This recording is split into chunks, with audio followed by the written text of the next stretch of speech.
ہم اب اس کیٹیگری میں آتے جا رہے ہیں، اور ہمارے بارڈر کے دوسری طرف ہمارا ہمسایہ ملک G20 کا ممبر بن گیا ہے، وہاں G20 کی میٹنگز ہو رہی ہیں، حتیٰ کہ وہ کشمیر میں وہ میٹنگز کرنا چاہتا ہے۔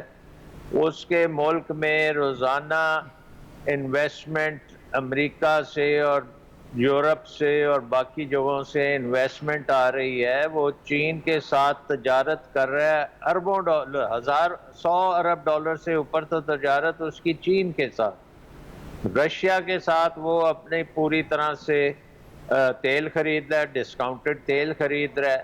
اب اس نے سعودی عربیہ، UAE، ان ساروں سے مل کے وہ کوئی ریل کا پروجیکٹ بھی کرنے جا رہا ہے وہاں سعودی عربیہ میں، جہاں پہ UAE کو ریل کے ساتھ سعودی عربیہ کے ذریعے دمشق اور لیبنان کے ساتھ ملایا جائے گا، اردن کے ساتھ، اور ایک بہت بڑا پروجیکٹ کر رہا ہے۔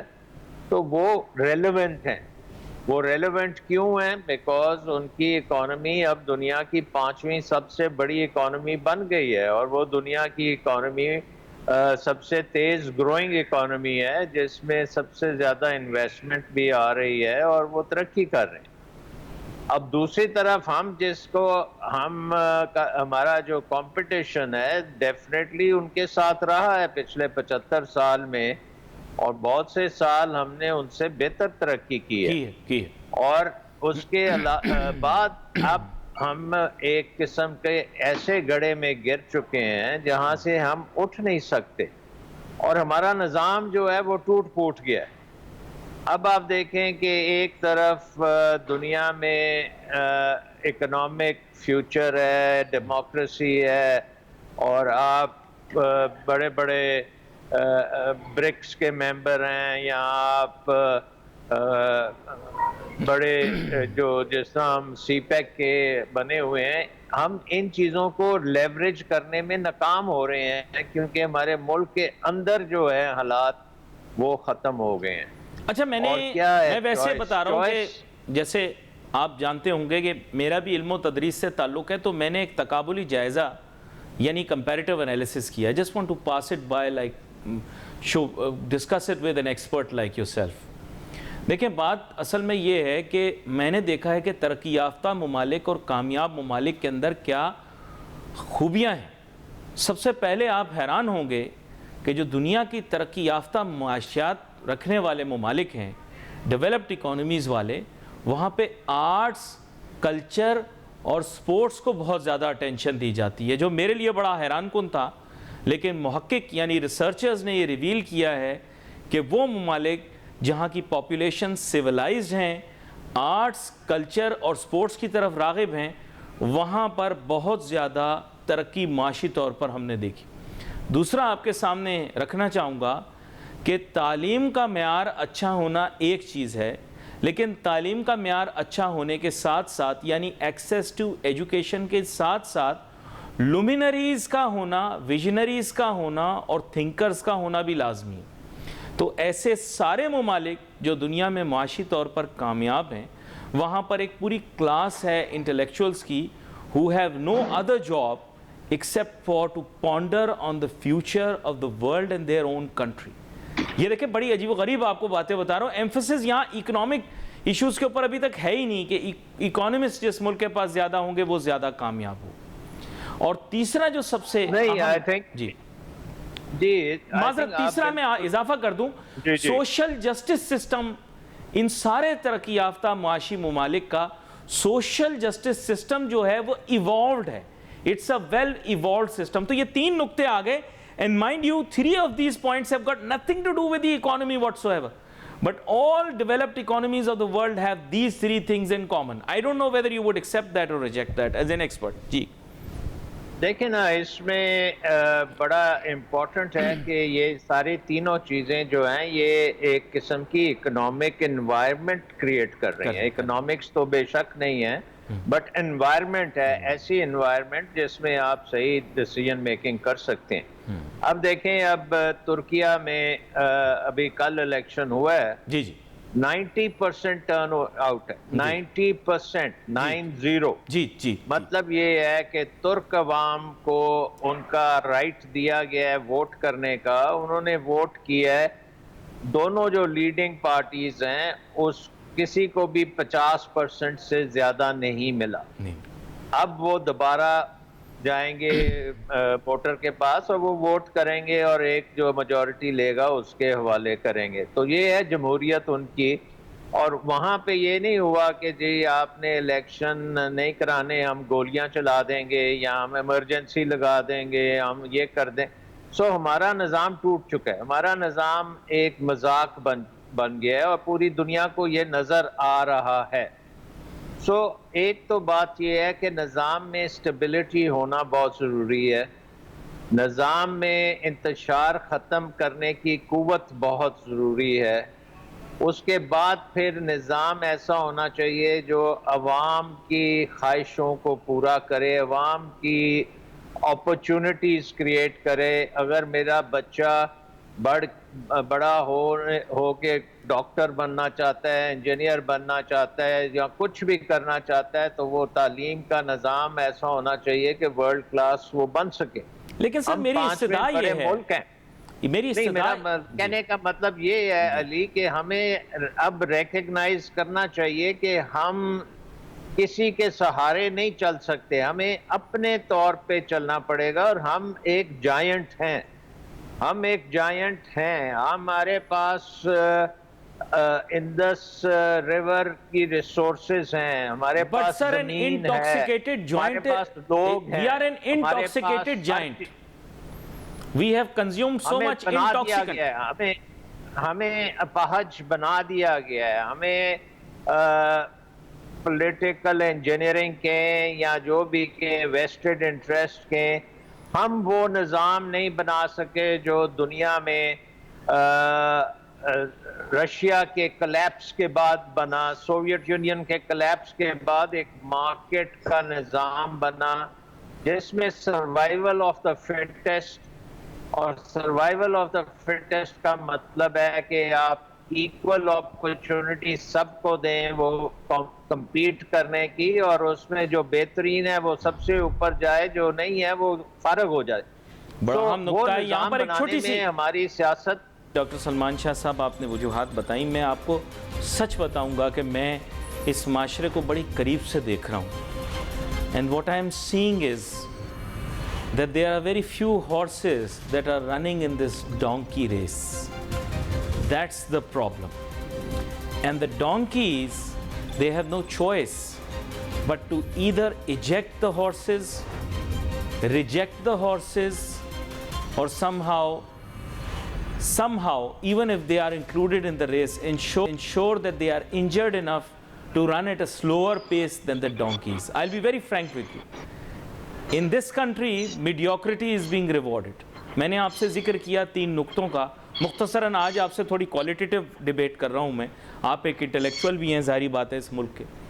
بات دراصل یہ ہے کہ سر ہم بچوں کے اندر وہ ہنر پیدا نہیں کرنا چاہتے جس کی وجہ سے وہ ریلیونٹ ہو۔ بچے مجھے آ کر بتاتے ہیں کہ ان کے اتنے A's آئے، اتنے A ڈسٹنکشن آئے اور اتنے B's آئے، but I have not seen that in western countries they are bothered کہ ان کے بچے کے کتنے A's آئے، کتنی ڈسٹنکشنز آئیں اور کیا ہوا۔ ان کے لیے زیادہ خوشی کی بات یہ ہے کہ میرا بچہ، کیونکہ آپ امریکہ میں رہے بھی ہیں، کہ میرا بچہ کس فریٹرنٹی کے اندر ڈسٹنگوشڈ انڈیویجول کے طور پر بڑھ کے سامنے آیا، کیا میرا بیٹا یا میری بیٹی ڈیبیٹنگ ٹیم کا حصہ ہیں، کیا میرا بیٹا یا میری بیٹی کسی سپورٹس کے اندر انوالوڈ ہیں، کسی سپورٹس میں کسی نمایاں پوزیشن کے اوپر موجود ہے، آرٹ ہے، کلچر ہے، پوئٹری ریسیٹیشن میں ہیں، یا کوئی کتاب پڑھ رہے ہیں یا لکھ رہے ہیں۔ میں آپ کو افسوس کے ساتھ بتانا چاہوں گا کہ اس ملک کا کوئی مستقبل تب تک نہیں ہوگا جب تک لوگ نہ کتاب پڑھنا چاہیں نہ دیکھنا چاہیں، بھلے فون پہ پڑھ لیں، میں نہیں کہتا کہ لائبریریوں میں جا کے پڑھیں۔ سر ہمارے معاشرے کے اندر آرٹس اور کلچر کی کوئی سپیس نہیں۔ بچہ جو تصویر بنائے اسے ہم آؤٹ کاسٹ ڈکلیئر کر دیتے ہیں، جس کے اندر کوئی آرٹ یا ایستھیٹک ابیلٹی ہو ہم اسے اپنے معاشرے کا حصہ ہی نہیں تصور کرتے۔ ایسے ڈیوائڈ آف ایستھیٹکس اور آرٹس کے لوگ